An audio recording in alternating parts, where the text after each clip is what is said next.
વિદ્યાર્થી મિત્રો, આજે આપણે ધોરણ 11 સંસ્કૃતમાં અલંકાર પરિચય એવો જે વિભાગ છે એ અલંકાર પરિચયનો અભ્યાસ કરવો છે. અલંકાર એટલે શું? અલંકાર એટલે આભૂષણો, ઘરેણાં, એમ આપણે ગુજરાતી કરીએ છીએ. અલમ વત્તા ક્રુ. અલમ એટલે બસ, ક્રુ એટલે રહેવા દો. તો અલમ વત્તા ક્રુ ઉપરથી અલંકાર. બસ, હવે ઘણું બધું થયું, ખૂબ સરસ દેખાવ થઈ ગયો. એની ઉપરથી મને લાગે છે કે આ અલંકાર શબ્દ બનેલો છે.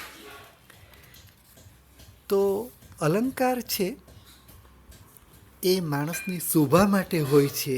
ઘરેણું, જેમ હાથમાં પહેરવાનું કડું, કાનમાં પહેરવાની બુટી, એ એવા ઘરેણાં હોય ને, એમ ભાષાને પણ ઘરેણાં હોય છે.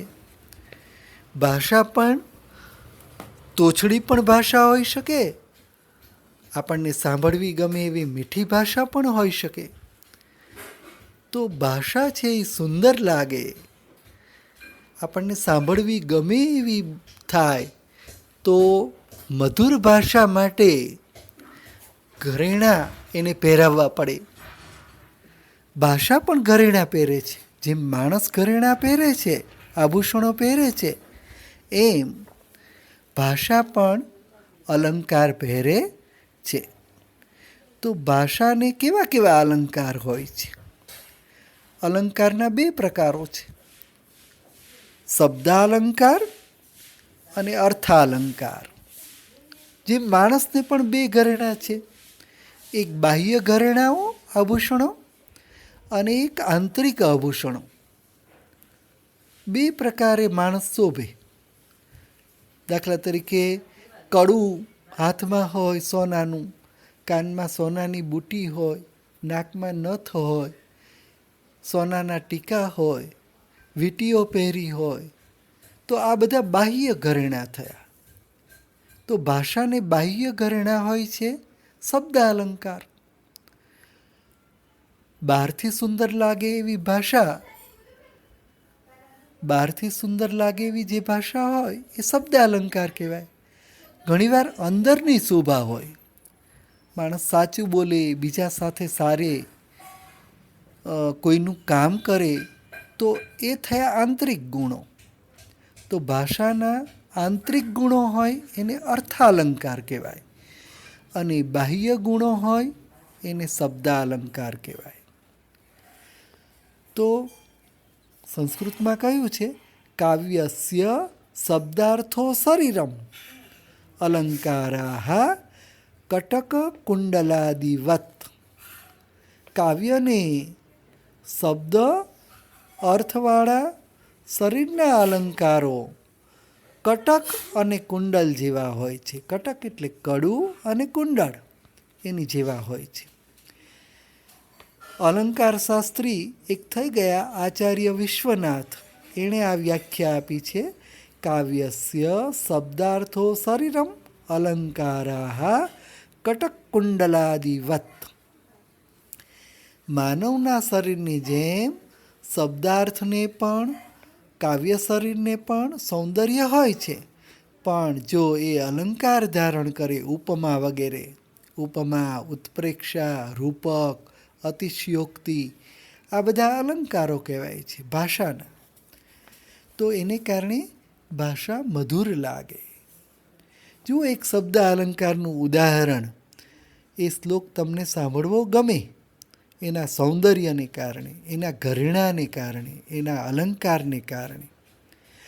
યદિ હરિસ્મરણે સરસમ મનો, યદિ વિલાસ કલાસુ કુતૂહલમ, મધુર કોમલ કાંત પદાવલિમ, શૃણુ તદા જયદેવ સરસ્વતીમ. પછી તમે એક સાંભળ્યું હશે, ભવાન્યષ્ટકમ.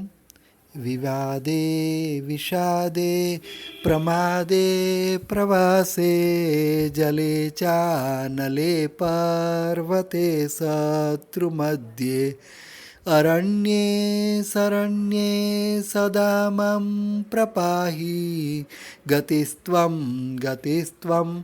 ત્વમેકા ભવાની. તો આ સાંભળવું કેમ ગમ્યું? તો કે એમાં ઘરેણા છે, એક પ્રકારનો લય છે, શબ્દનો અલંકાર છે, શબ્દ શોભે છે. આપણે ગરબા હોય છે તો એમાં છેલ્લે રે લોલ આવે, રે આવે, આ બધા શબ્દના અલંકાર થયા. તો આવા અલંકારો છે એ ભાષાને મધુર બનાવે છે, દેખાવડી બનાવે છે, શોભાવે છે. જુઓ શબ્દો બોલું: સરસમ, વિલાસ, કોમલકાંત. આ બધા કેવા સરસ મધુર શબ્દો છે. મધુર અક્ષરોને કારણે, મધુર શબ્દોને કારણે શોભા વધે છે. શબ્દાલંકારમાં શબ્દને બદલાવી દેવાથી એની શોભા જતી રહે છે. દાખલા તરીકે મધુર કોમલકાંત પદાવલીમ. આ મધુર કોમલકાંત પદાવલીમ શબ્દ કેવો મધુર લાગી રહ્યો છે. જયદેવ છે કવિ, એણે ગીત ગોવિંદ નામનું કૃષ્ણ માટેનું એક કાવ્ય લખ્યું છે. આ ગીત ગોવિંદની દરેક લાઈન, દરેક પંક્તિઓ ખૂબ મધુર છે. ધીરે સમીરે યમુના તીરે વસંત વસે વન માલી. તો આમાં ગાવાની મજા આવે. તો મધુર કોમલકાંત પદાવલી કેવો સરસ શબ્દ છે, પણ અહીંયા કોમલ આપણે કાઢી નાખીએ અને કોમલનો પર્યાય મૂકીએ પેશલ. પેશલ એટલે પણ કોમળ. પણ તો મધુર પેશલકાંત પદાવલીમ, તો કની જે મજા આવે કોમલકાંતમાં, એનો પ્રાસ જતો રહે, શબ્દનો અલંકાર જતો રહે. સરખાપણું હોય તો એને કારણે શોભે વસ્તુ.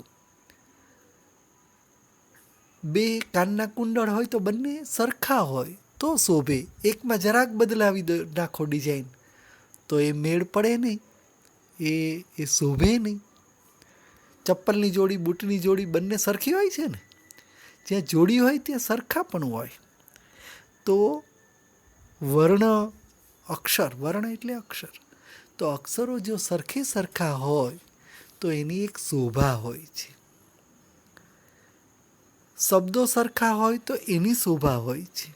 અક્ષરો સરખા હોય તો એને વર્ણાનુપ્રાસ કહેવાય છે. શબ્દો સરખા હોય તો શબ્દાનુપ્રાસ કહેવાય.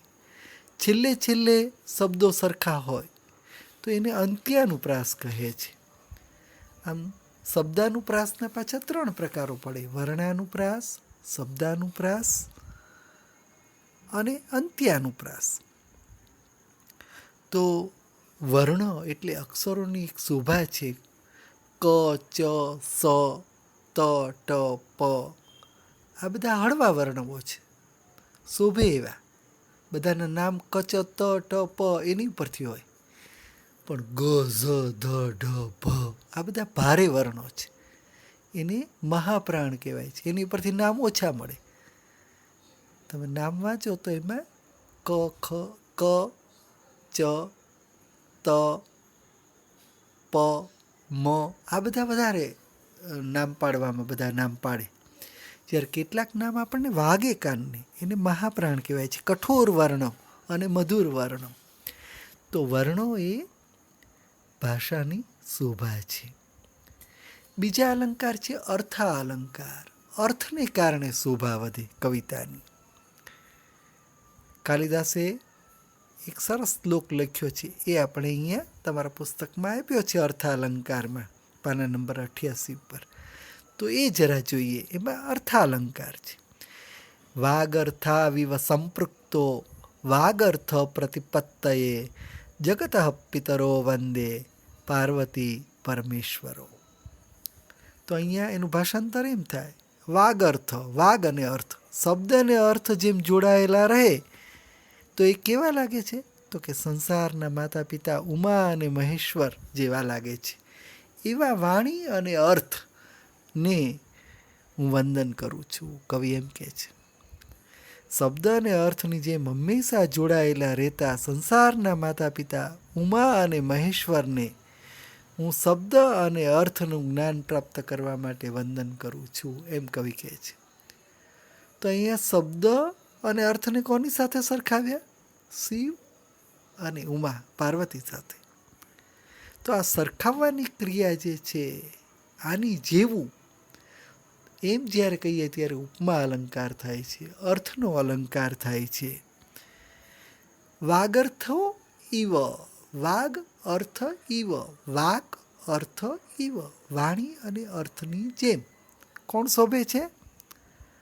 જગત પિતરો પાર્વતી પરમેશ્વરો. પાર્વતી અને પરમેશ્વર એટલે શિવ બંને શોભે છે.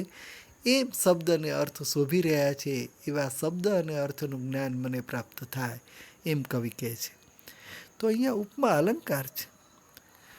તો અર્થ જ્યારે સૂચવાતો હોય ની જેમ, ની જાણે, ની જેવું, તો ત્યાં અર્થનો અલંકાર થાય છે. આપણે કોઈ પણ વસ્તુ સરખાવવી હોય ને ત્યારે એક ઉપમેય હોય, એક ઉપમાન હોય. દમયંતીનું મુખ ચંદ્ર જેવું છે, એમ કેવું હોય ગુજરાતીમાં? તો દમયંતી ઉપમેય કહેવાય, ચંદ્ર ઉપમાન. ઉપમેયને કોની સાથે સરખાવાય? તો કે ઉપમાનની સાથે. દમયંતીનું મુખ ચંદ્ર જેવું છે. તો દમયંતીનું મુખ અને ચંદ્ર બંને સરખા છે, બંને ઉજળા છે. તો એ સરખાવવા માટે સમાન ધર્મ કયો થયો? તો કે ઉજળાપણું, ગોરાપણું. તો દમયંતી નળ રાજાના રાણી દમયંતી હતા ને એની વાત છે. દમયંતીનું મુખ ચંદ્ર જેવું છે. તો ત્યાં જેવું આવ્યું ને, બંનેમાં સમાન ધર્મ છે, ઉજળાપણું. જેવું એ ઉપમાવાચક શબ્દ છે. ઉપમેય દમયંતી છે, ઉપમાન ચંદ્ર છે. તો અહીંયા ઉપમા અલંકાર થયો. અહીંયા પણ હમણાં આપણે જોયું ને, વાગર્થાવિવ સંપૃક્તો પાર્વતી પરમેશ્વરો. પાર્વતી અને પરમેશ્વર કેવા? તો કે શબ્દ અને વાણી જેવા. શબ્દ અને વાણી, ભાષા, એનો અર્થ. શબ્દ અને અર્થ બે સાથે હોય તો શોભે. શબ્દ અને અર્થ હોય જ, અર્થ જાણવો હોય તો શબ્દ જાણવો પડે. એમ પાર્વતી અને પરમેશ્વર એક છે, એમ અહીંયા કીધું છે. બંનેનો સમાન ધર્મ શું છે? બંને સાથે રહે છે, જોડાયેલા રહે છે. તો ઉપમાના 4 અંગો છે: ઉપમેય, ઉપમાન, ઉપમાવાચક શબ્દ અને સમાન ધર્મ બંને વચ્ચે. દમયંતી ઉપમેય, ચંદ્ર ઉપમાન, બંનેમાં ઉજળાપણું, એ ગોરાપણું, એ સમાન ધર્મ. અને જેવું એ ઉપમાવાચક શબ્દ થયો. ઈવ સંસ્કૃતમાં ઈવ છે. વાગર્થો ઈવ સંપૃક્તો. પાર્વતી પરમેશ્વર કેવા છે? તો કે વાણીને અર્થ જેવા. ઈવ એ ઉપમાવાચક શબ્દ છે. બંનેમાં સમાન ધર્મ કયો? તો કે જોડાયેલા છે. તો આ થયો ઉપમા અલંકાર. તો આવી રીતે આપણે પહેલો અલંકાર ઉપમા ભણ્યા. હવે પછી ઉત્પ્રેક્ષા, રૂપક અને અતિશયોક્તિ એ અલંકાર પણ ભણીશું.